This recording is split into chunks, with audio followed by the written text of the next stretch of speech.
기도하겠습니다. 성부와 성자와 성신의 이름으로 기도합니다. 성령님 이곳에 오셔서 직접 말씀하시고 듣는 저희로 하여금 하나님의 크신 사랑을 그대로 받아들이며 순종하게 하여 주시옵소서. 예수님 이름 받들어 기도합나이다. 아멘. 오늘 드릴 말씀은 성경 말씀대로 붙들었다 합니다. 붙들었다. 우리와 함께 묵어 가십시오 하고 붙들었다. 붙들어야 합니다. 붙드는 자가 정말 큰 은혜를 받습니다. 부활의 은혜라는 게 너무나 큽니다. 우리 머리로서는 상상할 수 없습니다. 어떻게 우리가 부활하느냐고요. 그리고 우리가 어떻게 영원히 산다 하는 겁니까? 그 누구도 어떤 예언자도 어떤 왕도 아무리 원했지만 알 수 없었던 그 신비의 길을 반드시 이루어진 그 축복의 길을 예수님은 보여주신 겁니다. 도저히 이루어질 수 없는 것이 이루어지는 것이고 그 바랄 수 없는 축복이 우리에게 바로 해당되는 겁니다.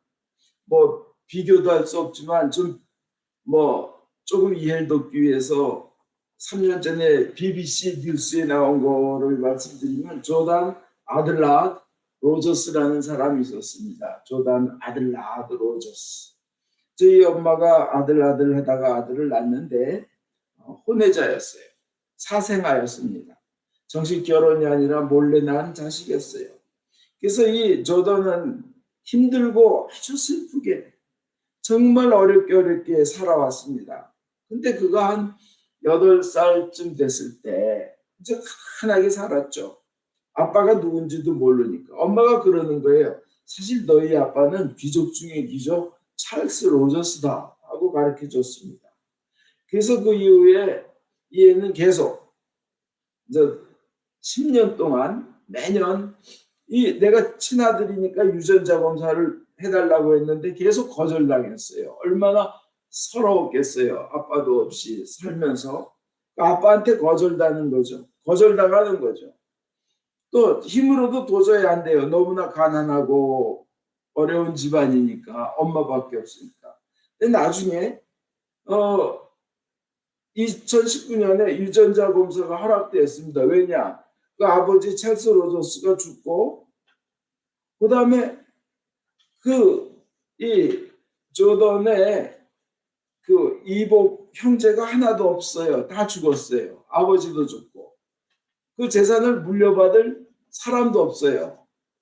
그러니까 이제 유전자 검사, 친자식 검사를 했는데 친자식으로 판명이 됐어요.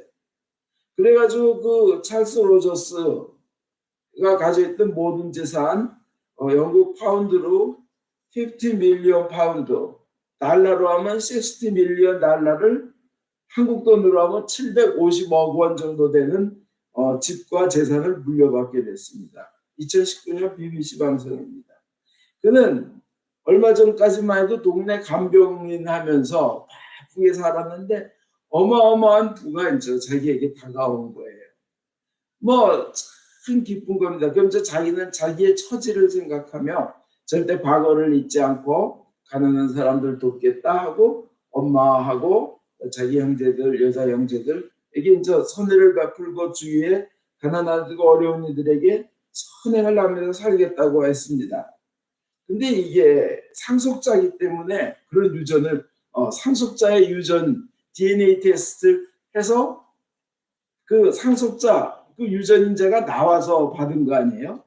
그러면 우리는 하나님으로부터 그 예수님의 보혈을 통하여 죽음을 통하여 그 DNA를 우리는 상속자의 DNA를 받은 것입니다.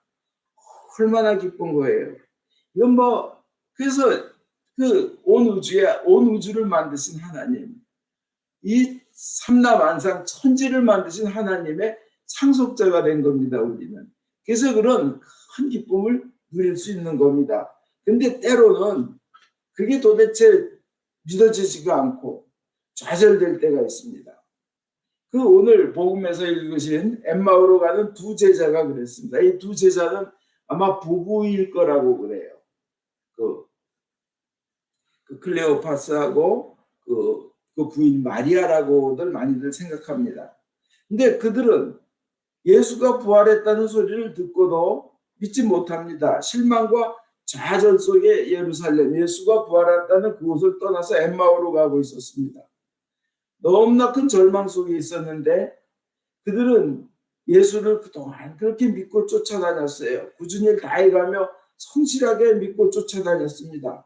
자신의 모든 삶, 심지어는 생업 같은 것도 뒤로 해놓고 심지어는 가족들도 버리고 그리고는 그냥 예수를 따랐습니다. 희망을 예수님한테 몽땅 다 걸었어요. 그 예수님이 한 건 죽은 사람을 살리고 그래서 구세주인 줄 알았는데 병도 고쳐주고 그래서 구원자인 줄 알았는데 그리고 귀신들도 예수를 보고 알아보는 거예요. 당신은 하나님의 아들이십니다 하고. 그래서 따랐는데 너무나 허무하게 약하게 죽는 것을 보고는 도대체 뭐 이해가 안 가고 혼란한 겁니다. 머리가. 이게 어떻게 된 거야. 죽은 자를 그렇게 살리던 그분이 왜 저렇게 죽어야 됐지? 그리고 그 죽어가던 모습이 떠오르면서 진짜 억장이 무너집니다. 그리고 자기네들도 예수를 따르는 제자였다는 것 때문에 유대인들에게 잡히면 어떡하나. 그러고 이제 도망다니는 신세가 됐습니다. 그런데 그런 상황에서 그 절망 때문에 그 절망 가운데 있기 때문에 아무리 예수님이 다시 살아났다 부활했다 하는 얘기를 들어도 사실로 받아들이기가 힘들었습니다. 인정할 수가 없었어요.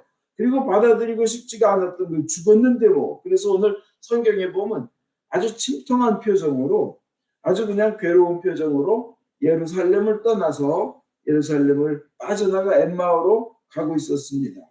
근데 그들은 의욕을 잃었기 때문에 좋은 소식 전해주어도 가슴에 닿지가 않았습니다. 심지어는 예수님이 옆에 와서 같이 걸었어도 못 알아보는 겁니다.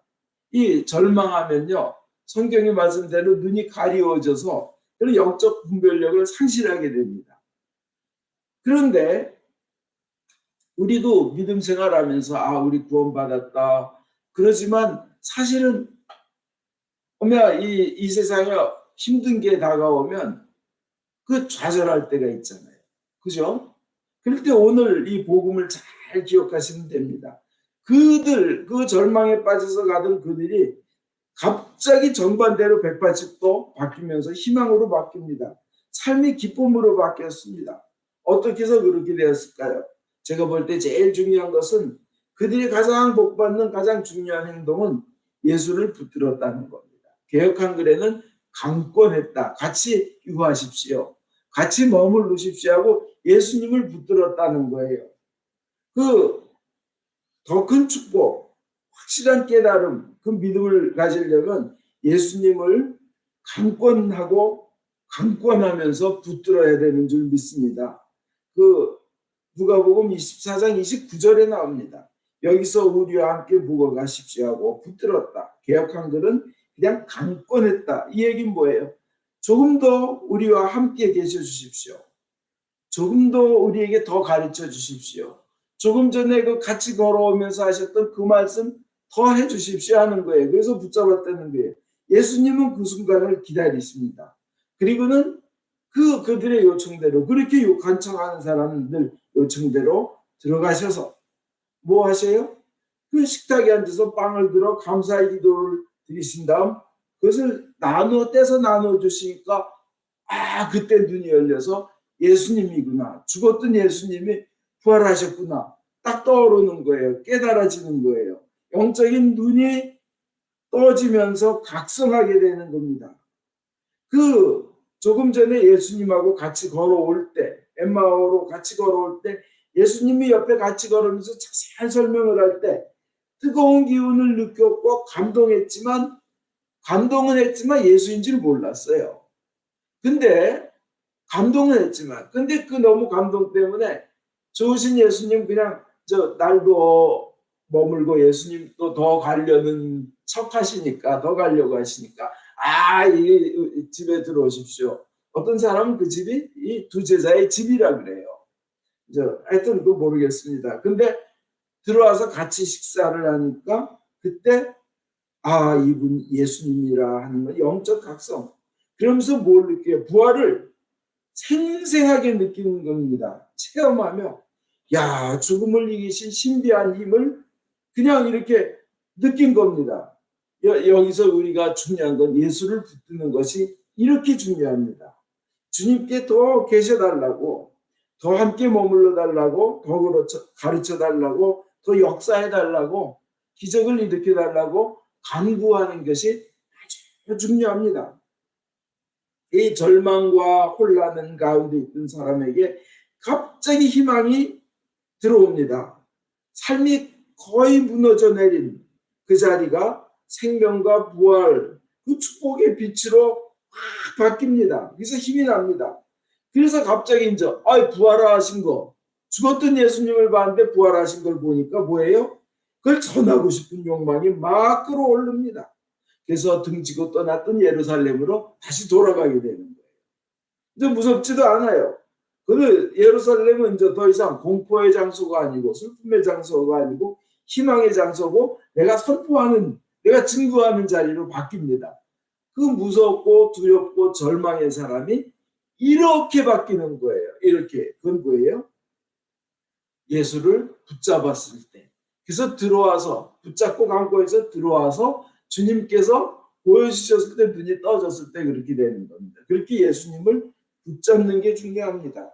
그 주님께서 말씀하십니다. 이렇게 내가 부활한 것처럼 너희들도 부활할 것이다. 이제 이 제자들은 그 부활을 받기 때문에 부활을 믿게 되는 거예요. 그죠? 부활을 믿는다는 건 어마어마한 은혜입니다. 그러면서 예수님의 말씀이 반드시 이루어진다는 것을 믿게 되는 겁니다. 그래서 너무 기쁜 거예요. 그래서 이제는 이것을 믿으면 나도 부활할 거고 내 사랑하는 사람도 부활할 거고 내 가족도 부활할 거고 예수 믿는 사람 모두 그 부활의 기쁨을 영원히 느끼는구나, 누리는구나 하는 것을 체험하게 되는 거죠. 그죠? 예수님의 말씀, 살아서 하신 말씀들 다 인제야 이해가 되고 인제야 그게 떠오르는 겁니다. 그러니까 그것을 생각하면 그 설레임이, 그 기쁨과 그 황홀함이 내가 영원히 살아, 나도 부활해, 이게 어떻게 이런 일이 있을 수 있어. 그런데 난 봤어. 그것을 부활하신 예수님, 우리도 그렇게 구원받고 영원한 생명을 얻고 부활할 것이라는 걸 우리에게 옛날에 약속하셨는데 그것이 반드시 이루어질 거야. 이 기쁨이 막 몰밀듯 닥쳐오는데 파도처럼 또 오고 또 오고 그 기쁨이 밀려오고 또 밀려오고 계속 반복해서 다가옵니다. 그 길에서 같이 걸어가면서 예수님이 설명해 주실 때 예수인지 모르고 들었는데 우리가 감동을 느꼈던가 하는 구절이 있잖아요. 나중에 거기서 말하는 그 원어가, 히라보 원어가 그 기쁨이, 감동이 밀려오고 또 밀려오고 또 밀려오고 걷잡을 수 없이 물밀듯이 밀려오는 그것을 말한다고 합니다. 그렇게 이제 이 두 제자들은 그거를 느낍니다. 그러면서 요한복음 6장 47절에서 50절에 했던 그 예수님의 약속들 반드시 이루어지리라는 것을 믿어지는 거예요. 뭐예요? 예수님이 직접 말씀하시는데 정말 잘 들어두어라. 믿는 사람은 누구나 영원한 생명을 누린다. 나는 생명의 빵이다.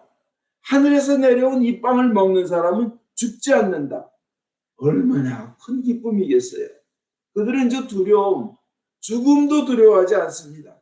그래서 부활의 기쁨이 너무나 크고 너무나 아름답고 너무나 신비하고 신나기 때문에 행복이 가득하기 때문에 그 엊그저께 있었던 예수님의 그 고난 과정 있잖아요. 우리가 그렇게 믿었는데 힘없이 두들겨 맞고 못 받고 그냥 처참하게 돌아가시는 그 모습 때문에 바로 몇 시간 전만 해도 완전히 인생이 혼란에 빠지고 절망이었는데 그 부활을 체험하고 보니까 그건 다 그냥 프리페일이라 그러나 그냥 다 압도해버리는 거예요. 비교가 되지가 않는 거예요. 다 엎어버리는 거예요. 다 누르고 이기는 거예요. 그래서 그들은 깨닫습니다. 그냥 영적으로 깨닫는 거예요. 이게 우리에겐 가장 중요한 거다. 인간에게 가장 중요한 것은 이 세상 살면서 우리가 꼭 이뤄야 할 가장 귀한 일, 오직 하나만 꼽으라면, 그래, 영생을 얻는 것이다. 부활을 얻는 것이다. 그리고 다음 세상을 준비하는 것이다.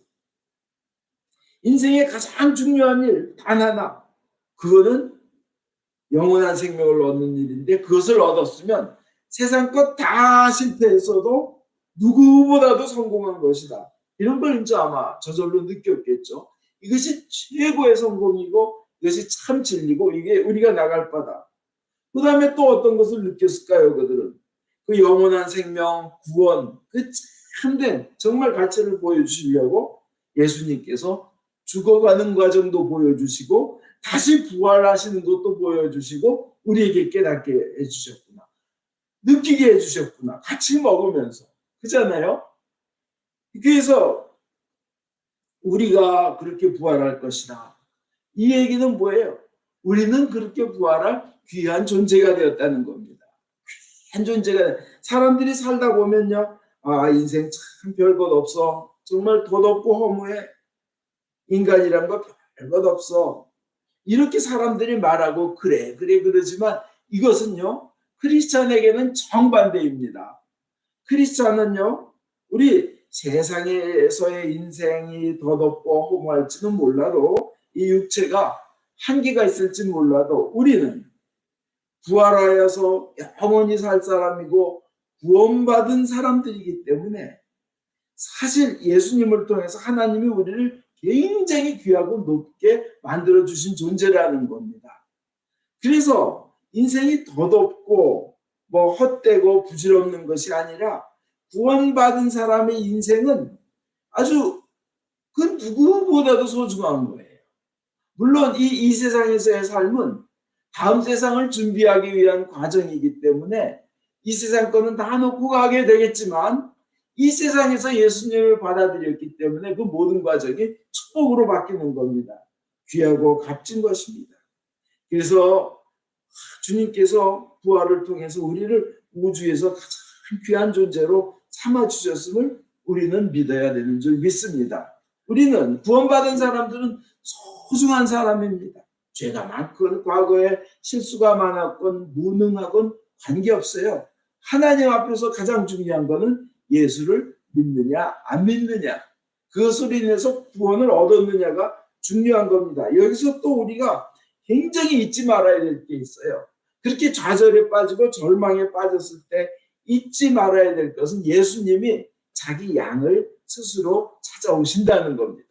엠마오 제자들한테 찾아오셨잖아요. 우리가 꼭 잊지 말아야 될 것은 예수님은 아무리 말해도 같이 옆에서 걸어가면서 얘기해도 못 알아듣는 제자들에게 직접 찾아와 주시는 좋으신 분이시라는 겁니다. 열두 사도들에게도 그렇고요. 사실 무덤에서 시체를 예수님 시체를 찾던 막달라 마리아에게도 예수님이 직접 만나 주셔서 막달라 마리아의 모든 슬픔이 사라지고 기쁨과 소망으로 넘치는 사람으로 바뀌었잖아요.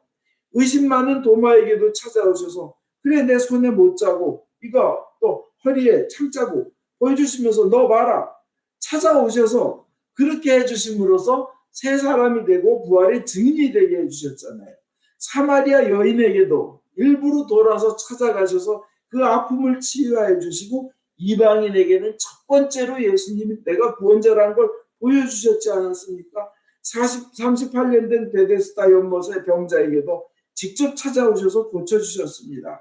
이렇게 우리가 절망 속에 있을 때도 주님은 자기 양들을 찾아오신다는 것을 잊지 마시기 바랍니다. 그때 붙잡아야 됩니다. 그때 붙잡아야 돼요. 사실 예수님은 하나님이에요. 창조주시에요. 근데 하나님이 인간을 찾아 내려오신 거 아니에요. 그죠? 원칙적으로 말하면 그렇습니다. 그래서 주님께서는 엠마오로 가는 제자에게 찾아오셨듯이 우리들이 길을 잃고 그냥 헤맬 때 주님께서는 다른 거 다 제쳐놓고 반드시 찾아오시는 사랑의 하나님이심을 잊지 마시기 바랍니다. 끝까지 믿음을 가지시기 바랍니다. 그래서 우리 인생에 어디론가 우리가 그 엠마오 제자처럼 하는 것 같지만 사실은 대안을 발견하지도 못하고 길을 잃고 좌절할 때, 우리가 어려울 때 주님께서 반드시 우리 삶에 또 찾아오신다는 걸 잊지 말고 그때 강권적으로 붙드시기 바랍니다. 예수를 붙들고 그분께 강권하시기 바랍니다. 같이 계셔 주십시오. 그 다음에 이 제자들은 어떻게 됐어요? 예루살렘으로 쭉 들어갔잖아요. 그처럼 우리도 그 기쁨을 전하러 사람들에게 가야 됩니다. 우리가 할 일은 예수님을 꽉 붙잡은 다음에 기쁨을 얻으면 어떻게 돼요? 그 사람들에게 전해야 돼요. 구원을 전해야 돼요. 골프를 못 치는 골프 선수가 없듯이 전도를 하지 않는 신자라는 건 있을 수 없습니다. 마찬가지예요. 개도 전도를 합니다. 저기 그 고은 목사님이라는 한국의 유명한 교회 목사님이 계신데 그 교회 장로님이 수의사예요. 개군 동물을 이렇게 치료하시는 분인데 어떤 유기견 버려진 개가 있어가지고 불쌍해서 데려 들어가서 고쳐줬는데 어느 날 그냥 문을 열었더니 그냥 갔대요. 나와가지고. 그래서 고맙다는 인사 한마디도 안 하고 가가지고 아주 섭섭했답니다. 섭섭했는데 어느 날 밖에서 뭉 굶는 소리가 나더래요. 그래가지고 열어봤더니 그 개가 다른 개를 데리고 왔는데 똑같은 병에 걸렸더라는 거예요. 그래서 속으로 회개했답니다. 개도 전도를 하는데, 생명을 찾기 위해서 개도 전도를 하는데 나는 뭔가 그렇다는 거예요. 저 결론 내리겠습니다. 우리가 전도를 하려고 노력하면요, 결과는 어떻든 하나님께서는 그것을 겨자씨처럼 보셔가지고 수억 배로 보상해 주실 것입니다. 하늘나라에서 상이 클 것입니다. 결론 내리겠습니다. 다시 강조합니다. 침통할수록, 좌절과 절망이 심할수록 나에게 사랑으로 찾아오시는 사랑의 예수님을 간절히 붙잡으시기를 바랍니다. 그러면 새 생명을 주실 것입니다. 그 생명으로 남에게 또 그 구원을 전하는 여러분 되시기를 주 예수 그리스도 이름으로 축원드립니다. 아멘.